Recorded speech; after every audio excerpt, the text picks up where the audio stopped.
खुशियाँ पाते हैं। सुनते ही जिनका नाम असुर और खल घबराते हैं, माँ से थर्राते हैं। जिनकी कृपा से दुख विपदा संकट मिट जाते हैं, भक्त जन खुशियाँ पाते हैं।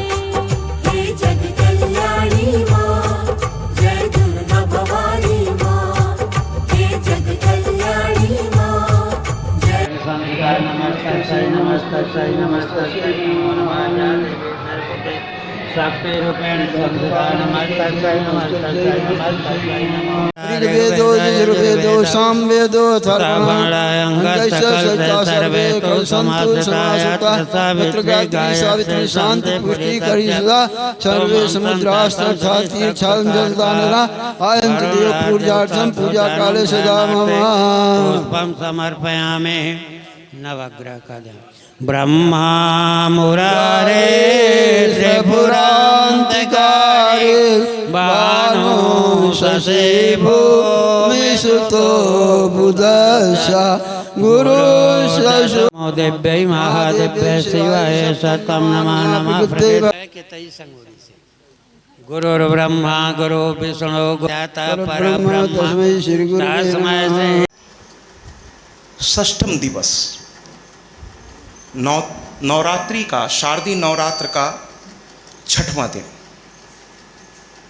इस श्रीमद् देवी भागवत महापुराण ज्ञान सत्र यज्ञ का आज छठवां दिवस।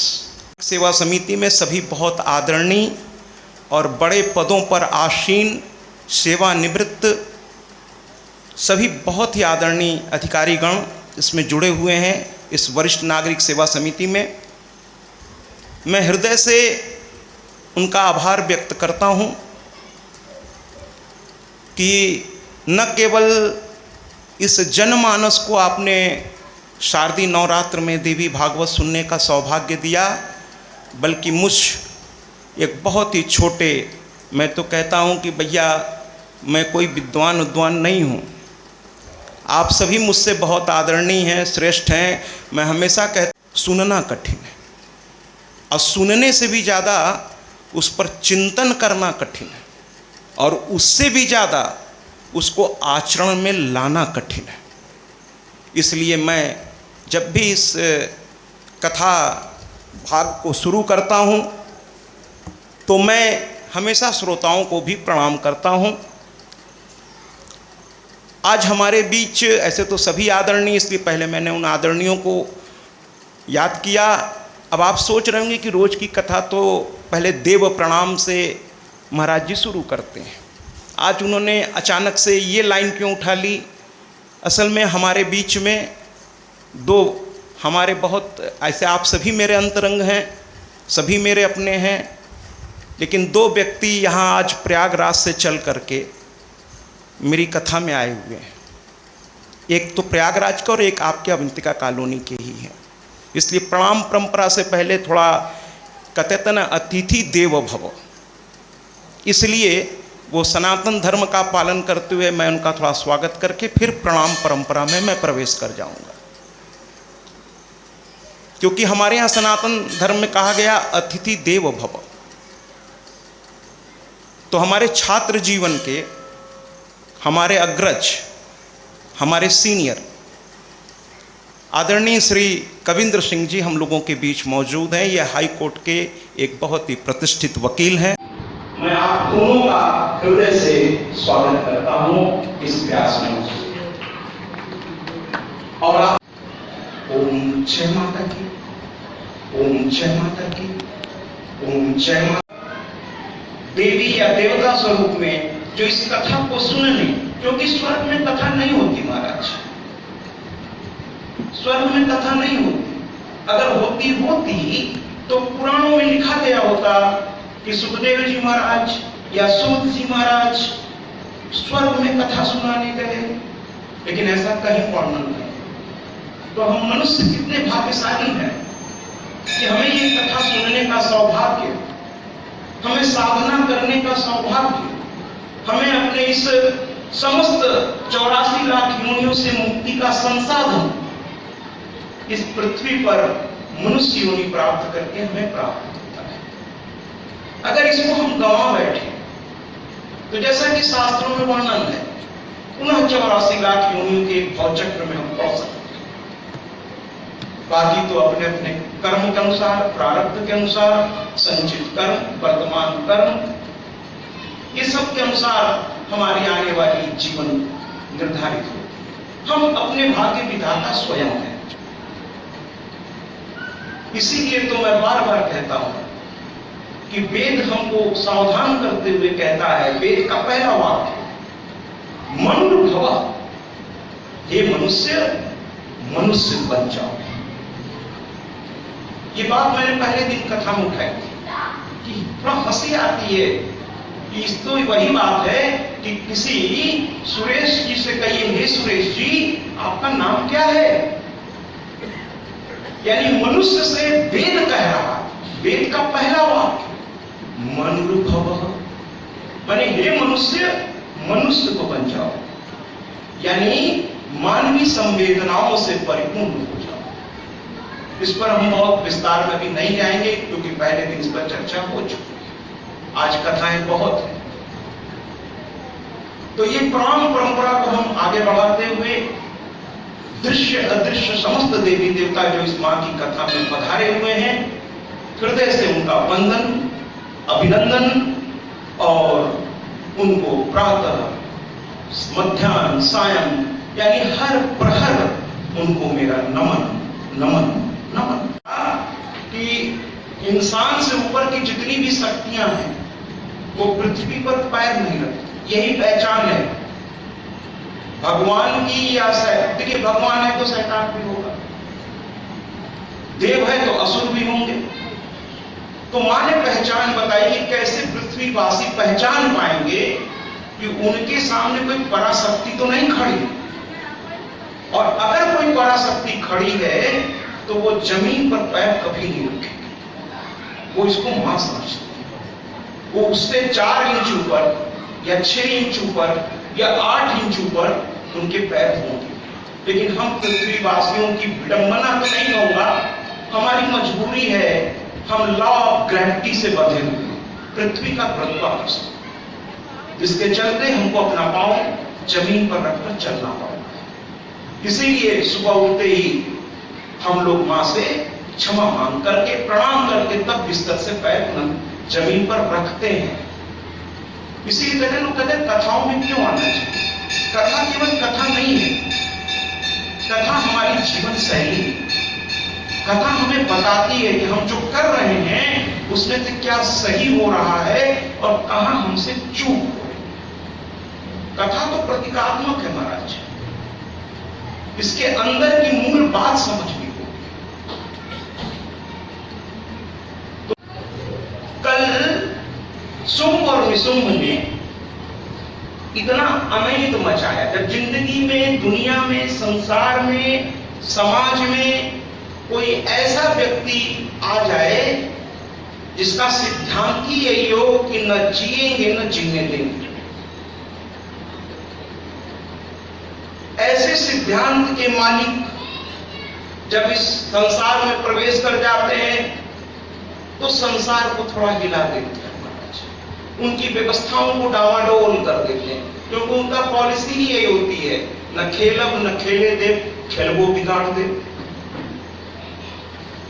वो रचनात्मक नहीं होते महाराज, उनके मना मस्तिष्क में हमेशा विध्वंसात्मक विचारधारा दौड़ती रहती है।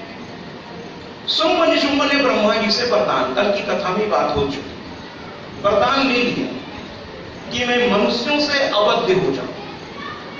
उसके बाद उन्होंने जो अनेक का वातावरण तैयार किया महाराज, और कहते हैं महाराज सज्जनों का संगठन बनना बड़ा कठिन है। मैं बार बार वरिष्ठ नागरिक सेवा समिति को बहुत आदर के साथ प्रणाम करता हूं कि आप सब ने अपने रिटायरमेंट की जिंदगी को बहुत बहुत बहुत शानदार बना रखा है। मैं तो कहता हूं ऐसी सेवा समिति हर कॉलोनी में अगर हो जाए तब तो फिर पूछना ही नहीं।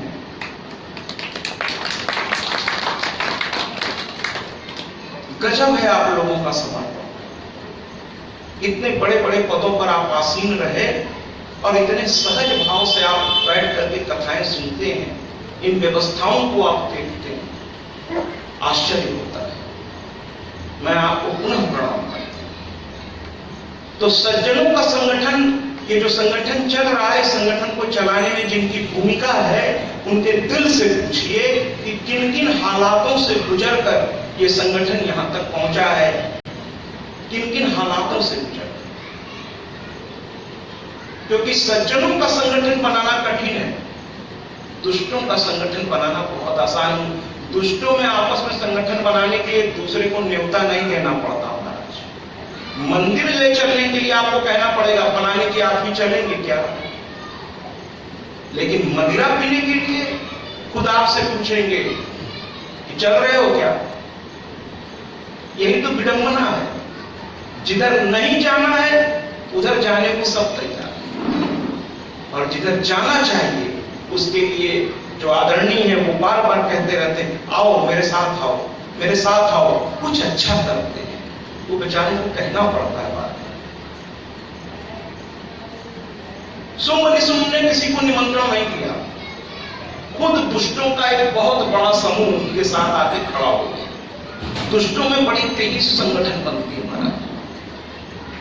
वो जानते हैं कि अकेले तो नहीं हो पाएगा, मिल बांट करके इस धरा को पूरा लूट करके कब्जे में करेंगे।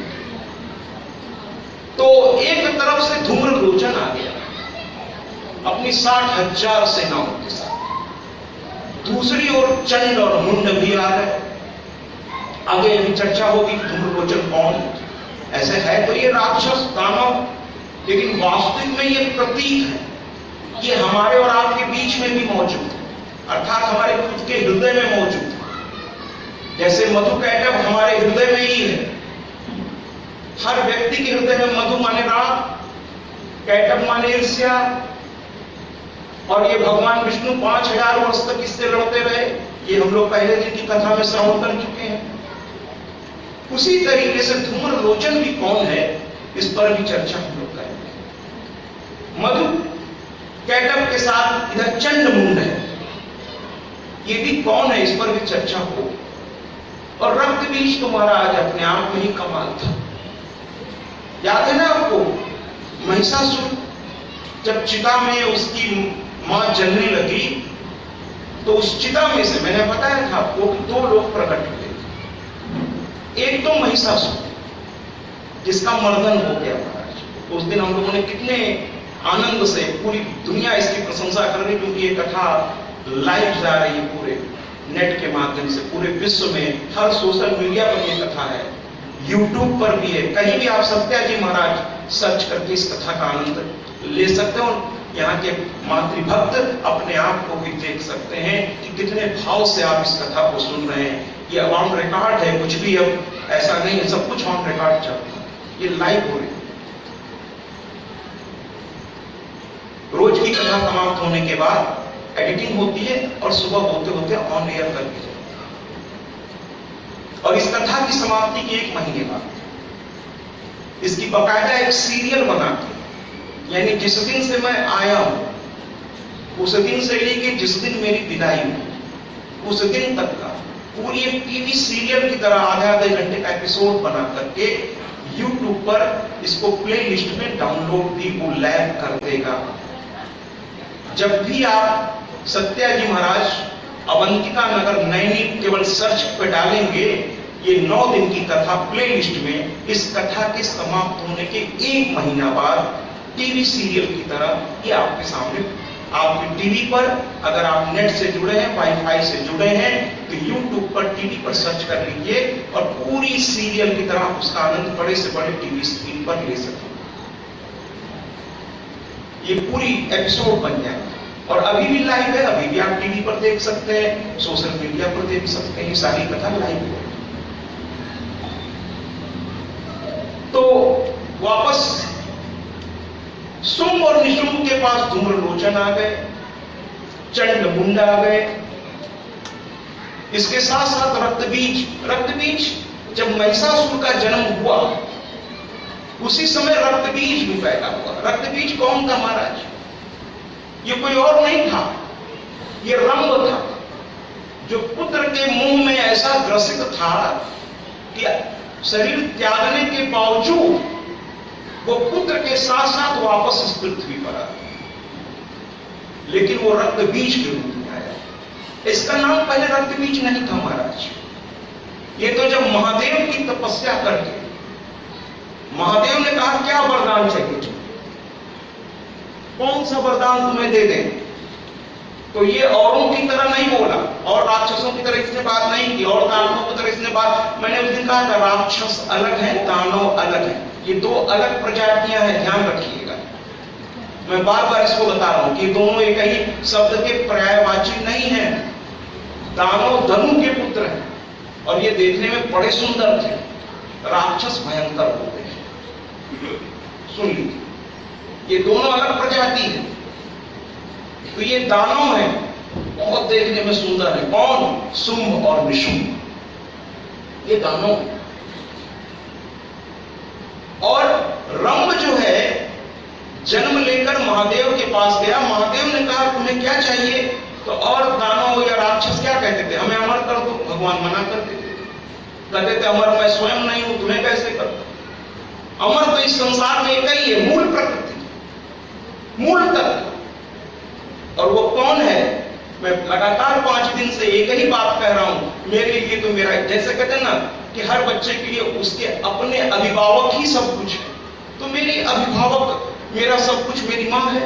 तो मैं तो यही कहूंगा, देवी भागवत भी यही कहता है। ऐसे शिव पुराण में जाइए तो लोग कहते हैं शिव परम तत्व, विष्णु पुराण में जाइए तो लोग कहते हैं विष्णु परम तत्व, ठीक है। लेकिन देवी भागवत कहता है हमारी मां परम तत्व। अब प्रश्न ये पैदा होता है कि जब पुराण लिखने वाला एक 18 पुराण, 18 उपमहापुराण, 4 वेदों का विभाजन वेद व्यास जी ने किया, तो फिर हर में ऐसा ही अलग अलग क्यों लिख दिया?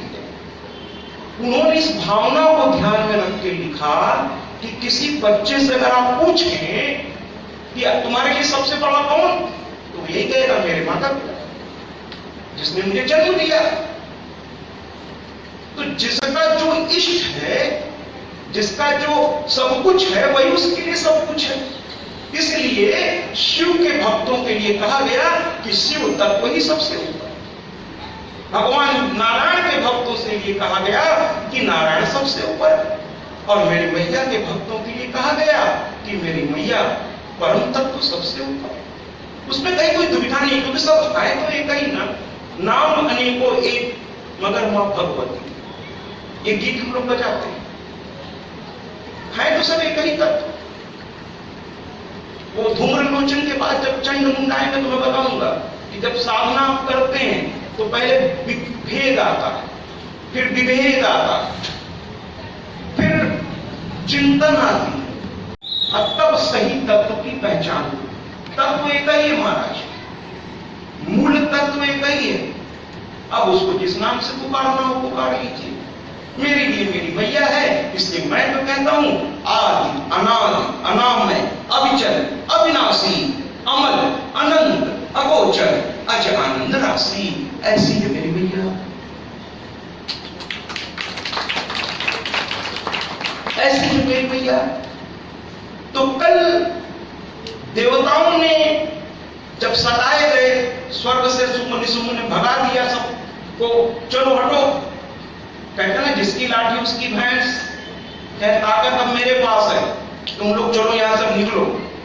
सबको निकाल दिया महाराज।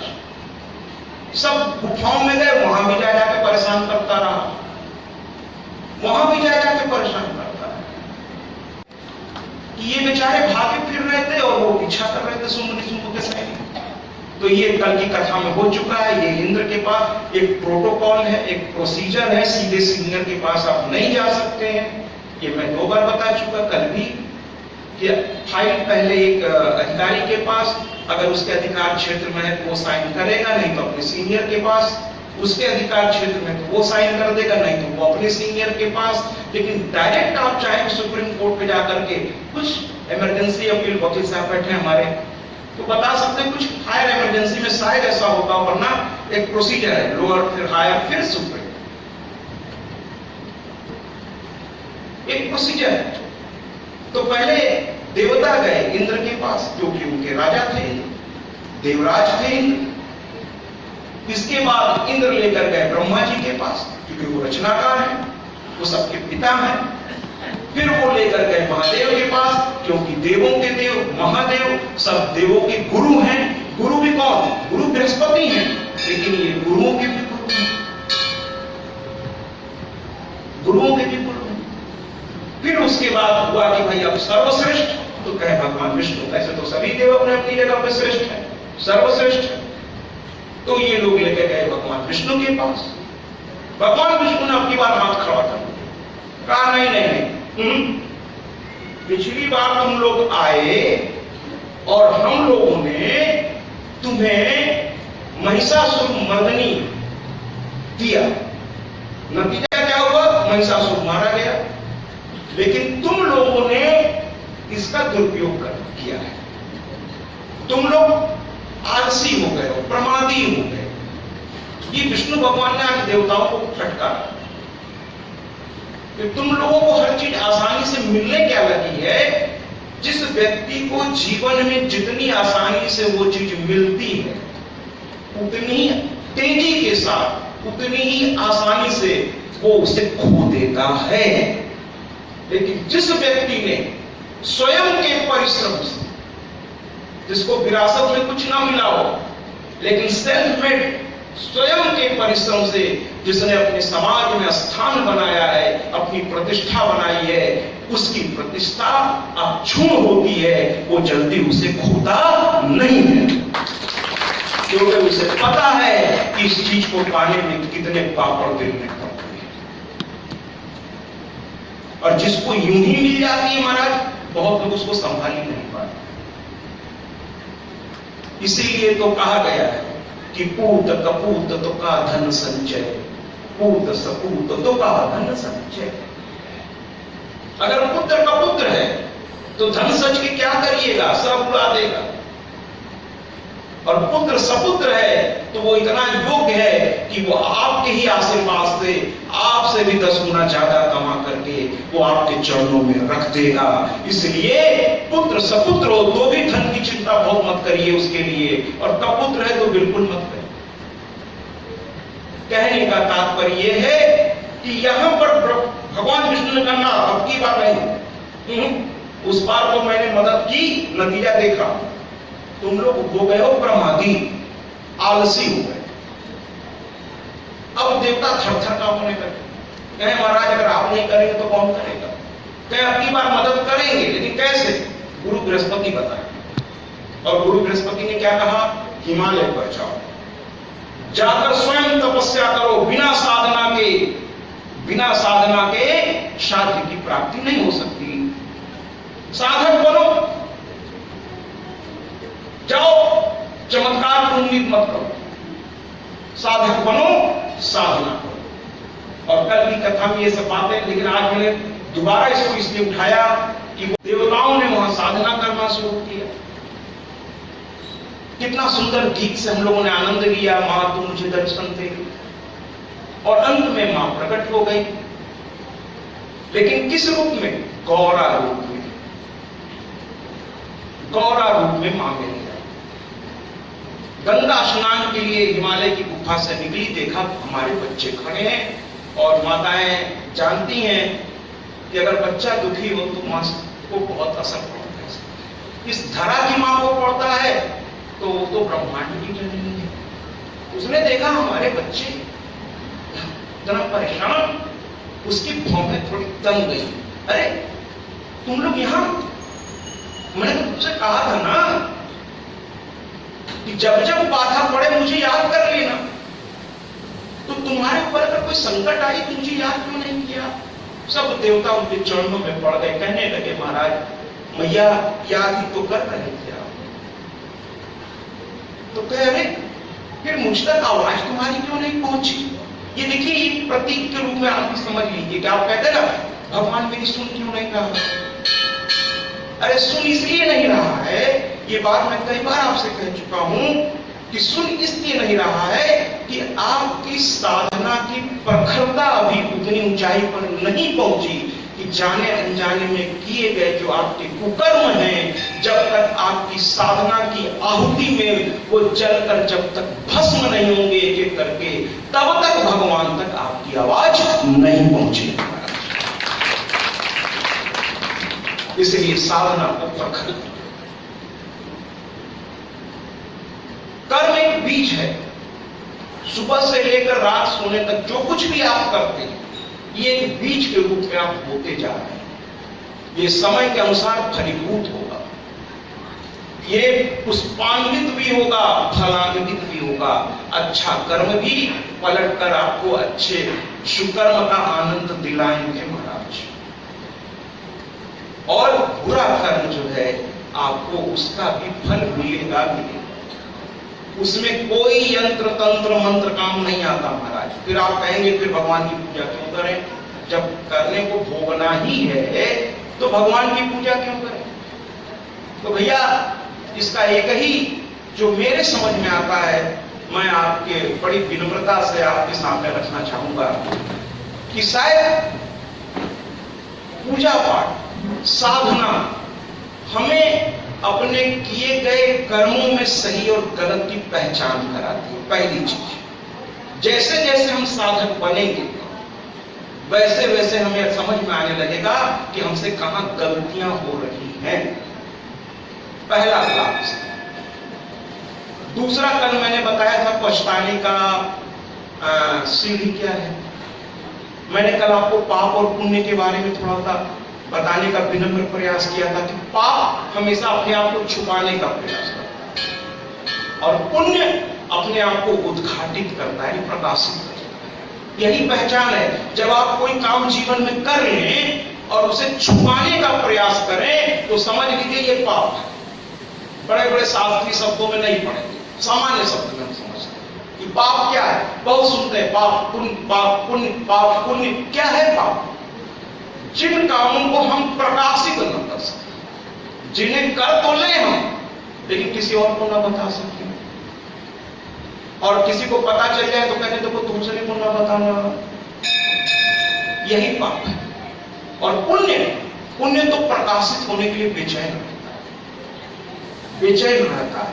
आप व्रत रहते हैं या कोई तपस्या लेते हैं जीवन में तो आप लोगों को खुद बताते चलते आज भैया मैं व्रत हूं। कौन पूछा आपसे? लेकिन आपने खुद बताया।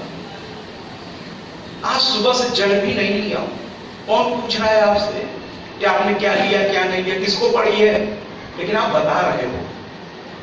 यही है प्रकाशित करने का मतलब।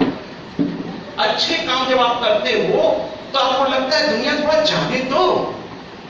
आपकी प्रसन्नता आप अपने को रोक नहीं पाते हो, उसको बताना चाहते हो लोगों से कि मैंने ये अच्छा काम किया, और पाप छुपाना चाहते हो। यही है पाप और पुण्य की पहचान। प्रायश्चित की पहली सीढ़ी कि जो पाप छुपाने का प्रयास कर रहे हो, प्रायश्चित में क्या करना चाहिए कि उस पाप को आप उजागर कर दीजिए। वो छुप रहा था ना, उसको आप प्रकाशित कर दीजिए। प्रायश्चित की पहली सीढ़ी, उसको आप प्रकाशित कर दीजिए महाराज। किसके सामने करिए? कल भी मैंने कहा था अपने माता पिता, गुरु और ऋषि संत परंपराओं के सामने, या फिर अपने इष्ट के सामने प्रकाशित करके मुझसे गलती हो गई, क्या होगा? थोड़ी सजा मिलेगी, ले लीजिएगा, कम से कम सस्ते में छूट जाओगे आप। लेकिन छुपाओगे तो मकड़ी के जाला की तरह वो चारों ओर ऐसा तैयार करेगा आपको कि इतना भोगोगे आप कि फिर भोगने का अंत आपको नजर नहीं आएगा। इसलिए पाप को प्रकाशित करना शुरू करो। मेरी बात को समझिए, बड़ी विनम्रता से। तो यहां पर मां ने कहा कि हे देव, हुआ क्या, तुम लोग बताओ तो मुझको भी। तो कहने लगे क्या बताएं मां, आपने महिषासुर को मार दिया, उसके बाद हम लोगों ने शत्रुघ्न यानी राम के सबसे छोटे सरल सुगम भक्ति